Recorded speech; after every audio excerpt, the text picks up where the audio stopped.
Ladies and gentlemen, today I would like to make a dispensation in light of a rush for presidency in terms of power slogans and leadership presence, in terms of a question and answer analysis.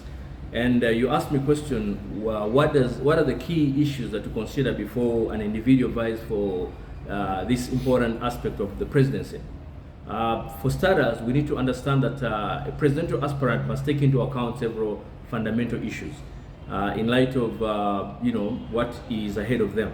Number one, it's incumbent and important for a person to have what they call a vision and ideology. I know we have had that word for a long time. Who has a vision and who doesn't have a vision? But what does the candidate stand for in terms of leadership? It requires a clear vision beyond just opposing the current government. Yeah, we should also understand that is there an ideological foundation, for example. Without an ideological compass, leadership becomes reactory rather than transformative, and that is something you must understand even from the word go. So it's not just a question again of picking every person for purposes of presenting them as presidential candidates. How about political thinkers? Let's borrow from what some ideology, philosophy in terms of political thinkers. Machiavelli, for example, in his book called The Prince, emphasized in terms of what they call strategic vision in terms of leadership. Yeah, and then Plato, in his book called The Republic, believed that only philosopher kings should actually rule. Leaders driven by wisdom and not personal, ambition, and that is extremely important, even as you're arguing this particular important subject of what's about to happen in light of the upcoming presidential election. And then you should have what they call political and economic structures. Does the candidate, for example, understand Uganda's governance system? It's extremely important. It's not just a question again of just jumping on the stand and say, wait a minute, I'm ready to take on the mantle, as it were. I mean, we could argue the 1995 Constitution outlines executive powers and duties, yes? And it's also important for you as a candidate to have that on your fingertips. A leader must be able to grasp the dynamics of the military, for example, and the judicial and the legislature. It's not just enough to say only the military. I know there are those who have been saying that the next president has to be a military official, has to be a police officer. No, we should have a person who understands the military, the judiciary, and other things. How about the economic realities? How will they handle Uganda's tax system in terms of debt crisis, for example, in terms of public service challenges, for example, in terms of fiscal policy? Do they even understand what fiscal policy means? What are their plans in terms of dealing with issues with IMF, for example, and even the World Bank that influence the GDP and individual, well-being of every individual in terms of the country that we are talking about, this country of Uganda? And then the political machinery and governance capabilities. Does the candidate, for example, have the right political structures necessary to run a government, for example? Those are substantial questions, even as we begin to look for the next person to lead this country in light of presidential aspiration. Leadership requires grassroots mobilization beyond social media realities. Yeah, rather than simply rallies or stigmatization in terms of that. And it's important also in understanding that political alliances and institutional engagement are crucial in terms of creating an effectiveness. Yeah, it's also important in terms of understanding what they call integrity and sacrifice. What are the candidates' motivation, for example? Yes, all these come into play. Vying for the highest office of the land requires deep conviction and requires more than simply soothing your ego. It's not about personal gain, it's a national service. For example, what does philosophy, for example, teach us about ethical leadership? Yeah, let's borrow from Socrates. Socrates said a leader must seek truth and justice above personal interest, for example. Confucius also said a ruler must actually embody virtue as a moral decay in terms of leading to national decline. Yeah, so you must understand that even from the word go. And then how about issues in terms of political slogans? We've had several slogans that are coming up. What do they really mean? If you talk about political slogans ideally shape what they call public perception, but do they provide real solutions? Yes, we have substantive political slogans. We've heard about people power, our power. We've heard about Jaja Tova Khomeini, we have heard about Museveninomics, Yorenomics, all those aspects. But what does this slogan mean, for example? Yeah, some of these slogans would employ things like sovereignty belongs to the people, for example, people power, and not the ruling elite in terms of people power, our power, and then you could argue and contextualize in terms of its philosophical roots, for example. Yeah, you could argue in light of that particular slogan, people power, our power. Jacques Rousseau said that in light of the social contract, that Power must be derived from the collective will. In us, vox populi, vox dei, the voice of the people becomes the voice of God. And then Karl Marx also argued in terms of the oppressed should reclaim power from the ruling class. And then the question is, what are the weaknesses in terms of these arguments? If you're talking about these ideologies or philosophical slogans, what are some of the weaknesses that come into play? What happens, for example, after power is reclaimed? Without structures and government strategies, for example, people power risk being an emotional movement rather than a transformative force. And this is something you must understand, even as you get excited about these so-called slogans that are sweeping the nation like a storm. Yeah. Let me diagnose the issue of, for example, this aspect of Jajja Tobacco Main.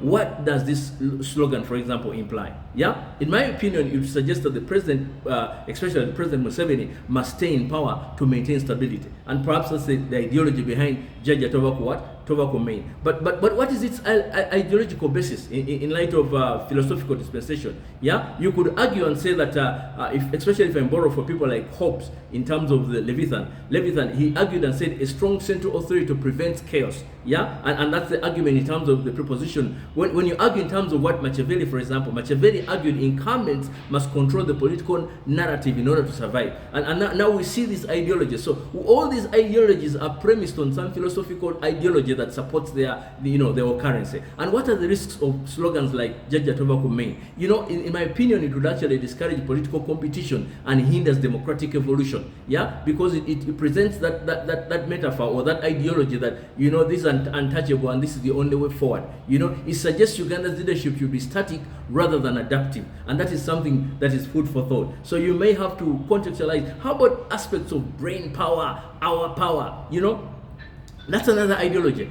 What is the central idea in light of such an ideology? How does this ideology inform the politics of Uganda today, for example? Yes, leadership should be based on intellect, not force. That should be important, even as we begin to contextualize the aspect of leadership in our country today. And this is a substantive, important aspect. But then let me also perhaps contextualize this debate in light of what thinkers purport in terms of that particular ideology. Plato, for example, in his book The Republic, argues that the philosopher king model only the modest knowledgeable should actually rule, which becomes a little bit dicey when you're arguing that. When you look at people like John Locke, for example, governance should be based on rational thought and public good, and those are aspects that you want to contextualize in terms of the debate. So what are the limitations of this slogan in light of the argument that I'm proponing as far as our debate today is concerned? Intellectual power alone, in my argument, is not enough. Ideas must translate into action. Yeah, I think it was Otto von Bismarck who said the problems of the day are not solved by what? By fine speeches, but by action, not so. So what is the nature of power, and what do politicians mean when they invoke it? Yeah, in aspect of the nature of power. Power is a highly contested concept in political philosophy. Yes, and that is something you must understand from the word go. Yes, and the question is power about control or service? Those are rhetorical questions you should ask yourself. If I say I have power, is it about control or is it about service? How do different thinkers, for example, define power? And how does power, for example, inform our day-to-day, dispensation in terms of what we do? I would argue in terms of Friedrich Nietzsche. Nietzsche said the will to power. Power is not just about governance, but the fundamental human drive. Yeah. When you argue in terms of Michel Foucault said power is embedded in systems, institutions, and even language. Yeah? And then when you argue in light of what Kwame Nkrumah said, Kwame Nkrumah argued and said political power in Africa must be used to decolonize and uplift society. So power could mean substantially different things in terms of different dispensations. So the question is today, how does this apply to Uganda if you're talking about this argument of power? Many politicians, in my opinion, seek power to control rather than national service. And that is something that becomes a super big problem. Yeah? They end up aggravating this ideology of having a spoonful of authority and then translating it to a drumful of authority, and so there's a disconnect between campaign promises and even governance realities, and then I would argue, are political slogans misleading the public? Should we say these are substantially possible in terms of misleading the public? Do slogans actually create emotional attachment rather than rational engagement? It's for one thing to say people power, it's one thing to say Jajja Tobacco Main, it's one to say Yorenomics or Museveninomical dispensation, but they in our argument they simply argue in terms of creating a complex governance issue into phrases that often mislead people into supporting personalities over policies. And that is where the big challenge becomes when you argue in terms of these so-called slogans. Now, obviously, the other question you're asking is like, what are the viable alternatives? What are the possible alternatives in light of the questions that you're asking? Politics, in my opinion, should be based on policies, on ideology, and on leadership capacity or capability rather than emotional appeals. It is more than simply emotional appeal. Yeah? And then in terms of what are the legal frameworks that govern presidential elections in terms of leadership in Uganda? I mean, this is a fundamental question in light of understanding, placing or contextualizing how the presidency comes into place. The 1995 Constitution, for example, what does the Constitution say about presidential qualification? That becomes fundamentally important. There are people who are sitting back there and say, wait a minute, I have a dream. I could be the next president of this country. Go and look at Article 102. A candidate must be a citizen above 35 years and possess integrity. Now, the question of integrity is a very difficult one. Not so. Because if you ask in terms of integrity, what's the standard? What's the yardstick of integrity? And then when you look at Article 103, defines the electoral process and the role in terms of the Electoral Commission. Not so. And so the Election Laws and Political Parties Act, for example, all these are fundamentals that you need to understand before you even vie for the presidential candidature that you probably want to assume or to begin aligning for. And then the question, what are the legal obligations in terms of presidential candidates? Yeah, candidates, it's important for candidates to comply with campaign financing regulations, for example. Yes, it's substantially important. You cannot take that away. There are substantive campaign regulations in terms of financing that we need to comply with. And then the law prohibits, for example, hate speech and incitement, for example. And then questions could arise, for example, what are the consequences of misleading political rhetoric, for example? Are there instances where there's misleading political rhetoric? Yeah, the question is, defamation laws can actually hold politicians accountable in terms of these so-called false claims. So that becomes extremely important in terms of also underscoring that argument. Now, I would also argue in terms of the Public Order Management Act that regulates rallies, for example, and even political gatherings. Yeah, some would argue that that's an infringement on freedom of expression and speech, but then that's a question of debate also in light of what the Constitution applies. So what should Ugandans learn from this analysis in light of this argument of power ideology in terms of presidential capability? Presidential aspirants must prioritize substance over populism. That is extremely important. You must prioritize substance over populism. And also political slogans should align with governance strategies, not just emotions. That is extremely important. It's incumbent upon each and every person to have that behind their brain. And then power should be seen as a responsibility, not as a privilege. It's extremely important. Power should be seen as a responsibility, not simply as a privilege. And therefore the question is, Uganda must strengthen our legal framework to ensure elections are based on policies, not rhetoric. It's important to have rhetoric, but it's also important to have basic fundamentalities so that we know that we're dealing with the right candidate who's going to govern the country. Would Uganda therefore be better off in terms of merit-based leadership instead of slogan-driven politics? That remains the ultimate question. It's the ultimate question. In light of further discussion, I would like to make a more fervent discussion in light of perhaps the new dispensation in terms of what someone would argue in terms of the echoes of forgotten justice. Yeah, in terms of a philosophical and legal analysis of what they call tampered or even the bronze cases in terms of Ugandan scenario today. Yeah. If I'm to make that dispensation, I would argue and say the law in its most noble form is actually meant to be what? A custodian of justice. Yeah? A living organism evolving with times while holding firm to foundational truth. However, in cases of Uganda, for example, many jurisdictions are like, certain cases, whether politically inconvenient or socially disruptive or even economically undesirable, are actually either trampled upon or left to fade into what they call obsolescence. Yeah? And so this raises profound philosophical and legal and even ethical questions about the nature of justice and power and the historical reckoning. So what happens, for example, when the law selectively remembers, does justice exist? Or is it forgotten? Or is it erased? Or is it politically reinterpreted? These are questions. And I would like to explore some of these with deep, well-grounded analysis and drawing from philosophical giants such as Friedrich Nietzsche, for example, or Michael Foucault, for example, and even Aristotle, while trying to Ugandanize the dispensation in terms of realities that augur in light of the legal doctrines such as stare decisis, for example, or judicial independence, and the rule of law that will be examined in light of Uganda's historical and even contemporary contemporary judicial landscape. Yeah, I would argue, for example, in terms of the nature of forgotten and trampled cases, for example, I would argue and say some legal cases, for example, are not merely forgotten. They are either erased or perhaps willfully ignored. And these cases are often involve, for example, political dissidents, for example, or land disputes or human rights violations and even miscarriages of justice. So in the case of Uganda, we can actually observe a trend where some rulings are disregarded, where political pressure dictates which cases get revisited, for example, or where legal precedents are actually set aside for expedient interest. And that is fundamentally important in terms of the discussion we're having today. And then we could argue in terms of the power of memory in law, in terms of what they call the Nishan perspective. Yeah.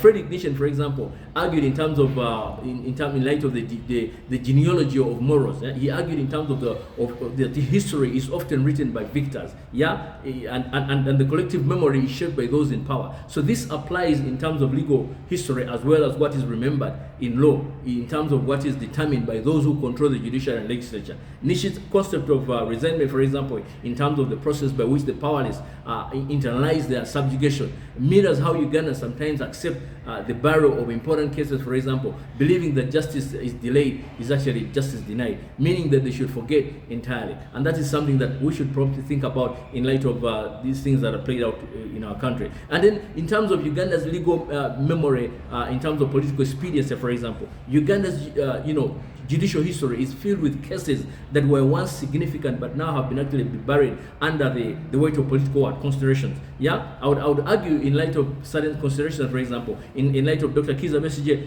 treason case, which actually oscillated between being a major legal battle and a forgotten affair, depending on political climate, for example. Yeah, I mean, we all know what that means. How many times have we seen this individual being tried on cases of treason, for example? And then the aspect of land grabbing cases where politically connected individuals actually sidestep court rulings, for example, rendering judicial pronouncements as irrelevant, for example. Yeah, and these are substantively important aspects, And then the aspect of murder of key political figures in terms of activism, for example, where investigators are actually, are announced but never meaningfully pursued, for example. Yeah, we have seen almost all these things happening before our eyes. So these cases illustrate how legal memory is selective, aligning with political interest rather than justice. And we should be very careful even as we engage on day-to-day basis in terms of these particular issues. Then the aspect of the legality of erasing cases, the aspect of stare decisis and the rule of law is something also that is fundamental in the politics of our country today. One of the most fundamental principles of legal system is what they call stare decisis,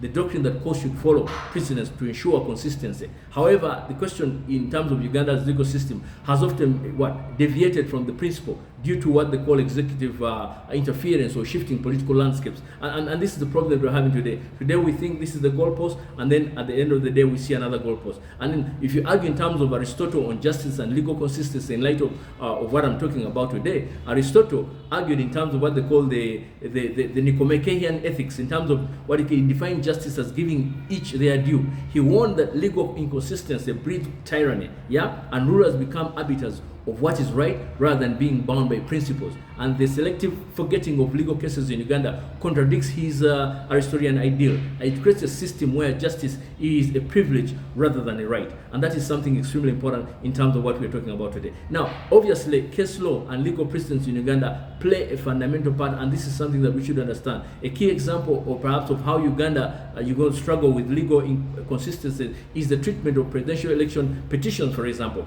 Every election cycle, for example, in terms of legal challenges arises, yet the rulings often, follow political predictability rather than legal principle. And we all know, we can tell today, for example, what's going to happen in light of the upcoming elections. But when you argue in light of Mama Bazi, for example, versus Yoweri Museveni case, it highlighted these irregularities. Yet the legal findings did not alter the political, status quo, and that's something that you understand. If you argue in terms of the so-called Bobi Wine and Chagulanyi case of 2021, it followed a similar pattern, reinforcing the notion that certain cases exist more as political performances rather than genuine legal battles. And these are substantially effects of what we are about to see in light of the upcoming presidential elections. So these instances reflect a system where precedents are actually observed only when convenient, undermining stare decisis as a pillar of judicial integrity. And that is something that is extremely important for us to understand. And then if you argue in light of what we call power and the law, if you argue, and I will borrow from Michel Foucault's perspective on legal forgetting, that's something that you understand, the aspect of legal forgetting. Michael Foucault argued and said that in discipline and punish,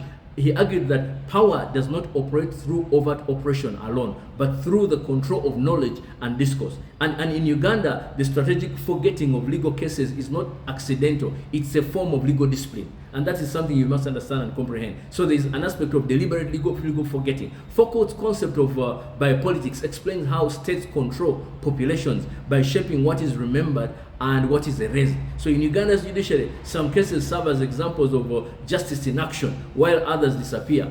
Sending a silent message about which form of legal dissent are actually futile. And that is something that you need to understand even from the word go. And then if you argue in terms of legal weaponization of forgetting, that was also another substantially important aspect. So when we're talking about this aspect of presidentialism, it's really a big picture. The argument of legal weaponization, Uganda's state has at times utilized legal forgetting as a political tool. Consider, for example, the detention without trial of opposition figures, which ebbs and even flows based on political expediency.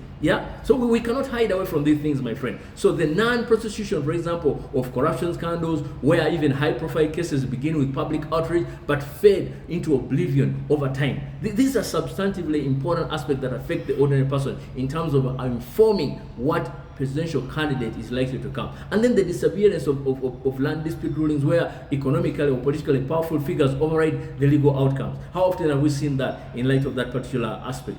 So this strategic erasure aligns with Foucault's theory.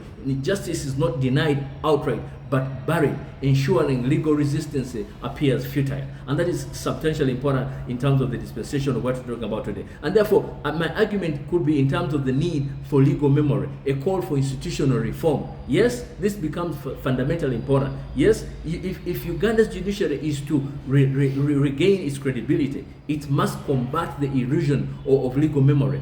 And this basically requires a number of things. For example, strengthening judicial independence. The judiciary must resist executive influence to ensure that cases are actually adjudicated on legal merit rather than political considerations. I think time has come for the judiciary not to be more executive-minded than executive itself. Not so. And then the aspect of legal archiving and even transparency. Cases, especially those involving public interest, must be permanently recorded and accessible to prevent historical erasure. That is fundamentally important. And then the aspect of public legal awareness. Citizens must actually be educated of their legal history in terms of holding institutions accountable, including the office of the presidency himself. There should be accountability in terms of that. Kwame Nkrumah's vision of justice, for example, Kwame Nkrumah, in his Constitution, argued that true justice must actually be tied to the collective memory of a nation. He saw law as a force of liberation, warning that legal systems become oppressive when they fail to serve the people. Uganda must embrace this vision, ensuring that legal precedents are not trampled upon, but preserved as guiding lights for future generations. And that is extremely, extremely important. So by way of takeaway, my friends, the moral and legal duty is a question for us to remember. It's important that we should remember justice is not merely about ruling. It's about ensuring that the truth is preserved. And Uganda, in terms of the erosion of legal memory, whether through political influence or whether through judicial passivity or whether through systematic inertia, undermines the very purpose of law. So, and Friedrich Nietzsche sends a very substantive warning that the most common lie is the lie one tells to oneself. It becomes pertinent here. Uganda must confront its own legal inconsistency rather than pretending that they do not exist. A just society is one that remembers, learns, and actually reforms. To forget legal injustices is to perpetuate them.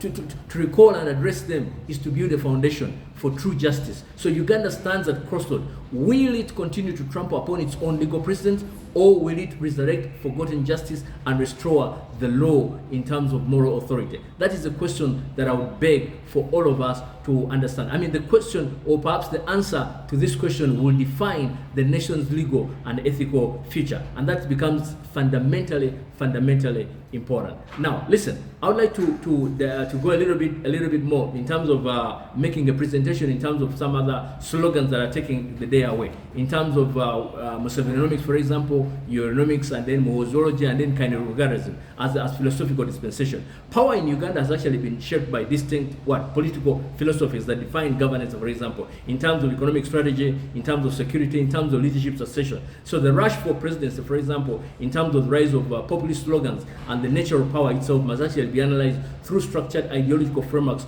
rather than mere political ambition, as I rightly pointed out. And therefore, I'm going to make some references in terms of those particular philosophies. Yeah, if you argue in terms of philosophies of Museveninomics, for example, or Eurynomics, or Muhozology, or Kainerugalism, they provide a lens through which Uganda's leadership trajectory can actually be understood. So each of these doctrines contribute to the political and economic and even social dimensions of power, influencing both Uganda's present and its future, and that becomes substantially important. Those of you who may want to benchmark, or perhaps in terms of more impress yourself more, you could read some of those books that we are in terms of the rush for president. What should an aspirant, for example, consider before running? Many of Ugandans believe that political power is a prize rather than a responsibility.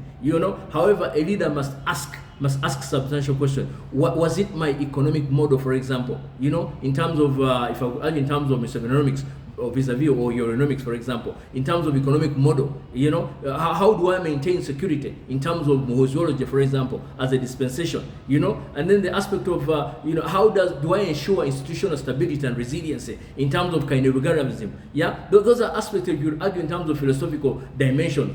So this is food for thought. So the argument of Museveninomics, Eurynomics, in terms of the economic prerequisite for leadership becomes fundamental in terms of day-to-day determinations of slogans that are affecting our day-to-day governance of our country. Museveninomics, for example, emphasizes economic and self-reliance, industrialization, and regional trade as foundations of sustainable governance in terms of the dispensation, and that becomes extremely important for you to understand. And then, if you argue in terms of Eurynomics, it focuses on strategic plan in terms of Pan-Africanism, arguing that Uganda's future lies in economic integration within the East African community and Africa at large, and that becomes fundamentally important for us to comprehend. And in terms of implications for Uganda's future, for example, these are begging questions. Without a supplantive economic blueprint, we risk turning Uganda into a political unstable, donor-dependent state. So future leadership must either build on or even present a viable alternative to these Museveninomics and Eurynomics and Kainerugalism and any other philosophical dispensation that you may like to argue in light of this discussion today. So I would beg, in light of a conclusion, to look at Plato's philosophy. King power should belong to those with economic and political wisdom, not those driven by mere ambition. Yeah, and then if you argue in terms of Adam Smith's Wealth of Nations, where he argued in terms of sustainable governance, which must be built on well-structured economy, not on a populist rhetoric. Those are fundamental aspects that would guide and guide a country like ours. And then in terms of political slogans versus ideological depth, are slogans misleading in terms of Uganda? Yes, we could argue that if you're not careful, these political slogans such as people power, our power, Jajatoba Kumeini, brain power, our power, create emotional appeals, but often lack substantive policy direction, and that to me becomes a question of importance. So we have to be mindful that even as we are very aware of these so-called different philosophical slogans, the Muhozology, for example, political pragmatism and national security, and then the aspect of Muhozology in light of governance model that argues, for example, for discipline, security, fast approach in terms of leadership, should be taken with a pinch of salt. But you see, as long as they can augur well in terms of not creating an unpopulist movement, but emphasizing state stability over reactionary and political changes in this country. So in my opinion, I would argue that this should align with Machiavelli's aspect in terms of what possesses the first duty of a leader is to secure the state. And then so the question, are these slogans therefore dangerous in terms of how they impact on our society? Yes, I would argue that political slogans can mobilize people, but often lack structured plan for governance. And we should be careful even how we celebrate over these so-called slogans. Uganda, in my opinion, needs leaders who move beyond slogans and articulate policies that actually integrate substantive doctrines in terms of economic pragmatism, rather than simply relying on slogans that may not at the end affect or even impact our case in terms of Uganda. So this becomes extremely important for the future case of our country. So if leadership continues to be slogan driven, my worry is Uganda risks a shallow governance in terms of economic stagnation, in terms of future leadership, and therefore we must integrate security, economic stability, and even structured ideology, so that we can be able to harness a strong and vibrant community. I would like to conclude in light of what I've just said by again quoting what Nietzsche said, in light of the will of our leadership should actually be about the ability to enact real change, not just a symbolic rhetoric. That becomes extremely important. So once again, my name is Isaac Christopher Lubogo, and I would like to thank you so much for giving me this opportunity to discuss with you. And I will conclude by saying political transformation should be structured ideological evolution and not emotional reaction. And then the aspect that leadership is about service and not control becomes fundamentally important. Okay, thank you and God bless you.